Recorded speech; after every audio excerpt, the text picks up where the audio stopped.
आणि यानंतरची बातमी आहे राज्यातल्या बळीराजा संदर्भातली। बळीराजाच्या नशिबी अतोनात कष्ट आणि त्यात भर म्हणजे वारंवार विविध गोष्टींसाठी रांगा लावणं एवढंच आहे। कधी तो बी बियाणासाठी रांगेत असतो, कधी ट्रॅक्टरच्या डिझेलसाठी, कधी शेतकरी कर्जमाफीचा थंब देण्यासाठी बळीराजा रांगेत असतो। आता या यादीमध्ये भर पडली आहे युरिया खरेदीची। अकोला जिल्ह्यातलं धक्कादायक वास्तव आज आम्ही तुमच्यासमोर आणतोय। जिल्हा प्रशासनाच्या नियोजन शून्य कारभाराचा फटका सर्वसामान्य शेतकऱ्याला बसतोय। इथे खरीपासाठी अत्यंत आवश्यक युरिया खत मिळवण्यासाठी बळीराजा रात्रभर विविध कृषी केंद्रांवरती रांगेत उभा असल्याचं दिसतंय। रात्रभर रांगा लागतायत। रात्री 3 वाजल्यापासून रांगा सुरू होतायत आणि 4 वाजेपर्यंत या रांगा अगदी भल्या मोठ्या होतात।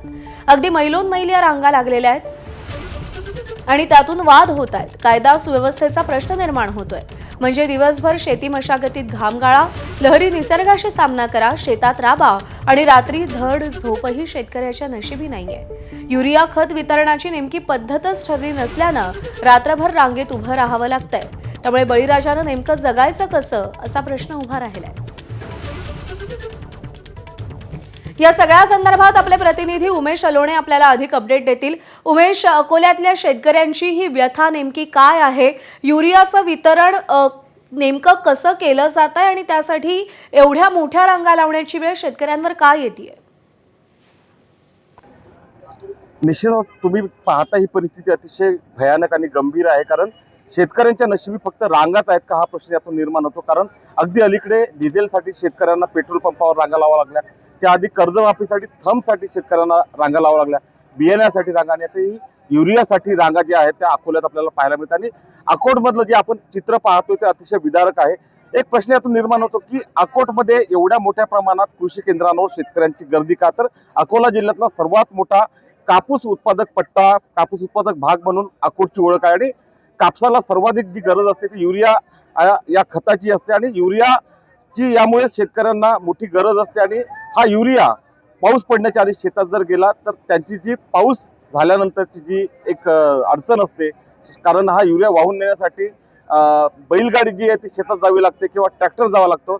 शेतरस्ते नसल्यामुळे शेतकऱ्यांची ही मोठी अडचण आहे। त्यामुळे पाऊस पडण्याच्या आधी हा युरिया आपल्या शेतात पोहोचला पाहिजे आणि पावसाळ्यातली अडचण दूर झाली पाहिजे, ही या शेतकऱ्यांची यामागची भावना असते।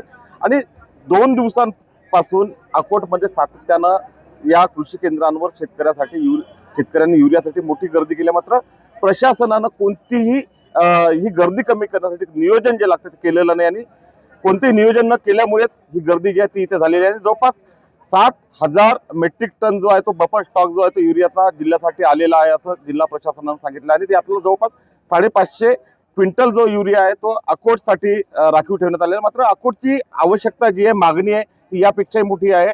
त्यामुळेच कृषी केंद्रावर फक्त एका शेतकऱ्याप्रती 5 पोते त्यांना मिळतात आणि हीच बाब लक्षात घेऊन ही गर्दी वाढत आहे। आणि मात्र ही गर्दी वाढल्यानंतर आता पुढच्या काळात प्रशासन ही गर्दी कमी करण्यासाठी काही उपाययोजना करते का आणि या शेतकऱ्यांचा हा त्रास कमी करते का हे पाहणं औत्सुक्याचं ठरणार आहे असं म्हणता येईल। उमेश, धन्यवाद दिलेल्या सगळ्या सविस्तर माहितीसाठी। दरम्यान पाऊस येण्याआधी खत शेतापर्यंत पोहोचवण्यासाठी शेतकऱ्यांची धडपड सुरू आहे आणि त्यामुळे या रांगा लागत असल्याचं कृषी केंद्र चालकांचं म्हणणं आहे। सर्व शेतात खत नेऊन ठेवतात, कारण आमच्या इथं शेतरस्त्याचा इतका परिस्थिती आहे की बरसातीत पाणी पडल्यानंतर तिथं नेण्याची व्यवस्था होत नाही आणि 4-4 किलोमीटर त्यांचे शेतरस्ते आहेत, तिथं बरसातीत एकही पोतं नेऊ शकत नाही, म्हणून ते आजच स्टॉक करून ते शेतात नेऊन ठेवतात। त्या कारणाने इथं एवढी गर्दी कास्तकाराची जमली। नियोजन नाही का सरकारचं नियोजन तर आता ते काही सांगता नाही येत, पण जवळपास आता या हप्त्यात जवळपास 7,000 मेट्रिक टन युरिया येणार आहे। उद्याही RCFची 2600 मेट्रिक टनची